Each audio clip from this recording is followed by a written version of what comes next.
Many of the players struggle to have good decisions and macro, but there is one thing that you can do better and you will instantly improve your gameplay. Yes, if you do this well, you can immediately improve your wave management, macro and decision making by not doing anything better in terms of decisions. Wait, what? Yes, by mastering this one thing, your gameplay will completely change, and that is camera control. Wait, what do you mean with camera control? Like, what do you mean with camera control? And how does exactly this help me if I'm stuck and I need to improve my decision making? Well, by having a clean, consistent and precise camera control, you will be able to recognize and identify all of the factors that will help you to make decisions. So in other words, no matter what rank you are, you need to take proper decisions. But in order to take proper decisions, you need to get access to the information that will help you to take decisions. Let's say you want to cross the road. Do you need to wait or do you need to cross the road like right away? Obviously, it depends. Are there any cars coming? Do you have time to cross the road in time? Even though you see a car coming, but maybe it's too far away, how do you decide that? You will need to look and see. You will need to look both ways before crossing the street. That is exactly the same thing in League of Legends. And in the next 3 examples, I will show you why is this camera control thing alone making you 10 times better or 10 times worse. So let's get started. Let's watch the following play. This is an Emerald player on AD carry.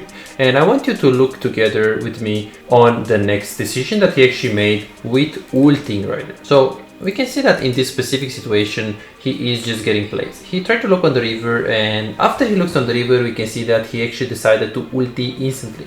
Obviously, this was completely wrong as he didn't really do anything, and we can see that he didn't even need ultimate right here. So this was a garbage decision, and it wasn't really because he's bad at deciding, it was just because of, guess what? Camera control. Let's take a look again on what he did. So as he was pushing right here, he was trying to look, but he just looked for, now I'm pausing, he just looked for like half a second and then he decided to ulti. It is impossible to make a decision, especially a proper decision, unless you're looking for a minimum. You can look to 3 seconds. The lower yellow you are, the more you should look to the play. Why? Because obviously you need to take the information, you need to assess it, you need to take it, you need to get it through you need to actually see what is going on and you need to see what is happening right there. So for example here, we need to see the HP of the guy that is actually chasing the singe. We need to see the HP of the singe, so we can try to calculate if we can get that in time. We need to see if we can actually make that in time. We need to see if we can actually need to ultimate there. But if you just ulti instantly like this and you don't really look there constantly, then you're not gonna make a proper decision. So this is the rule.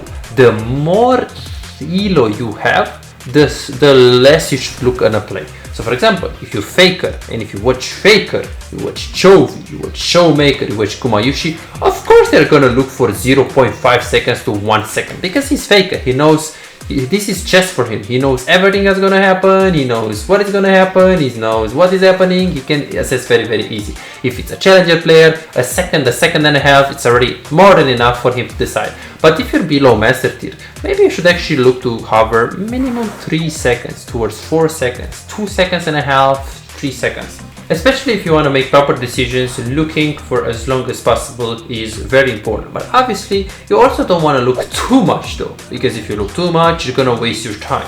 So the thing that you want to avoid, with your gameplay is the following thing. So when you're making decision, it is very important to look at the lane that you actually go for. So for example, if I want to go towards bot lane, I need to like bend my camera right there and I need to see what's going on. Of course, right now, let's say I'm pretty close to the bot lane and I want to make a decision. I need to move my camera there and I need to see what is going on. How is my teammates winning that? I need to constantly look. But looking like I do right now is also very garbage, and it's gonna happen a lot in like bronze elo or like lower elos, lower than master tier elo.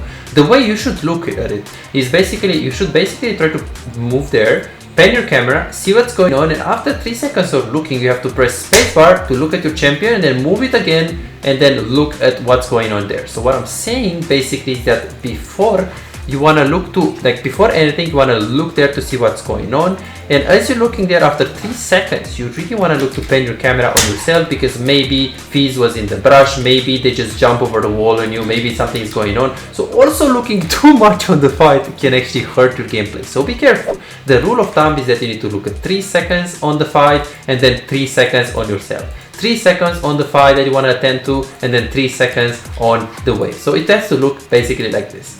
1, 2, 3, press spacebar. 1, 2, 3, move camera again, look there, 1, 2, 3, press spacebar. You have to keep in mind, you have to be aware of your champion, but at the same time you want to look at the fight, you want to see if maybe the fight is over before you get there. So in the middle of the decision, let's say now you want to go to bot lane, you look in the middle of the decision, they are already dead, so you press spacebar and you go back to the mid lane. So we can obviously say that looking actually is going to completely change your decision making and your macro. And in the next example, we're going to see how the camera control can also make your laning phase a lot better. So let's take a look at this. So after I coach around 3,000 players, I actually realized a lot of the mistakes that most of the people have.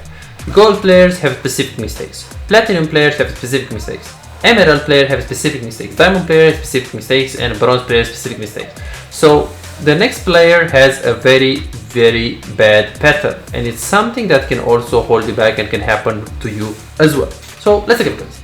The next play is gonna show us. So now he's gonna go in the lane, and as he's going in the lane, this guy is again below platinum as a player. I think he's around gold player. So he goes in the lane, and we can see that his camera control is very weak. He doesn't see the HP of the Rel, he doesn't see the HP of the Ezreal, and this happens a long time. And right now when Ezreal and Rel, they are on his screen, then he just sees it.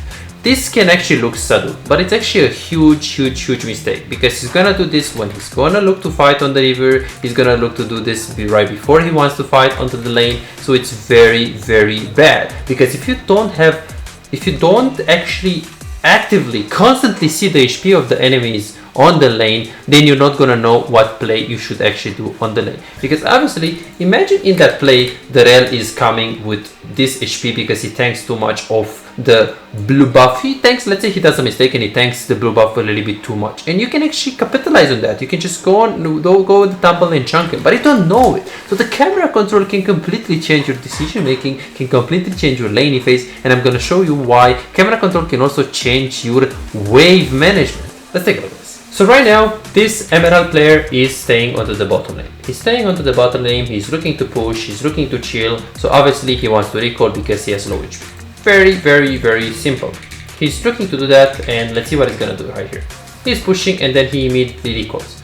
After he recalls right here, I told him now he is in a coaching session. So I told him that the mistake that he's actually doing right now is that he's not really paying attention to the waves. It's very important right before you go mid lane to take a look at the wave, to see the state of it, to see also the flash of the Lilia. Maybe she's already dead, maybe we can't get there in time. There are a lot of situations where you go mid and it's either you have no farm, so you have to either go to bot lane, or you have to go to the wolves, or you have to go to the raptors, or you just don't know what decision you should make because you don't take a look at the minion waves. So we can see that he goes to mid lane, and obviously he did something very good. It's very nice to go to mid lane because the wave on the bot lane is pushing into him.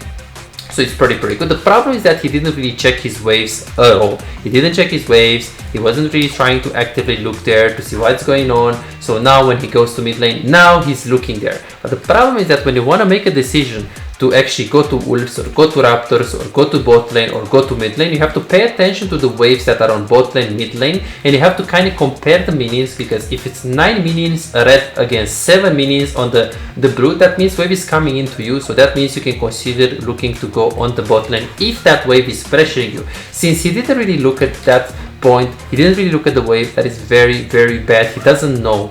Oh wait, but I'm looking at the minimap. He's looking at the minimap, right?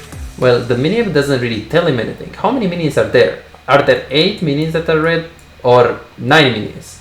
How many minions do we have there? Do we have 6 minions, or do we have 7? Okay, you can say that if the red minions are significantly more, you can tell it by the minimap. But if you really want to have a proper decision making, then you really need to move your camera there, see exactly how many minions there are there, and then make a decision accordingly.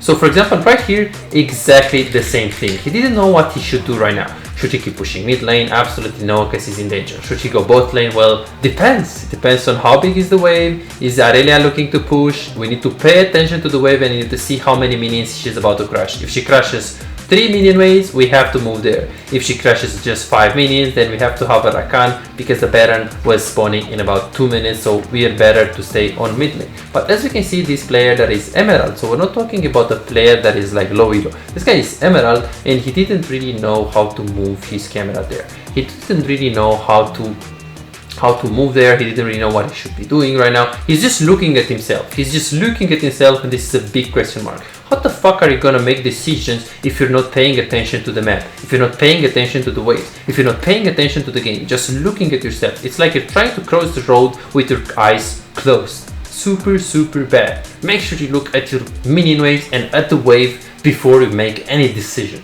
This player right here, he had big problems with closing out games. He was winning lanes a lot, but he simply did not know how to convert them into a win. He was simply climbing to higher elo, winning 10 to 15 games, but after that he was just losing 10 to 15 games in a row.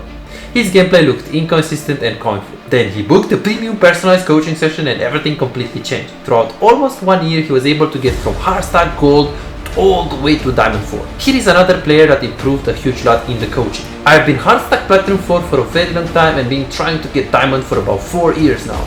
With the help of Besides, I was finally able to achieve my goal. I'm unbelievably happy. Thank you Besides for your amazing coaching. If you also want this kind of progress in your gameplay and you're serious about improving, go ahead and book a coaching session and start improving instantly. I'll see you in the session.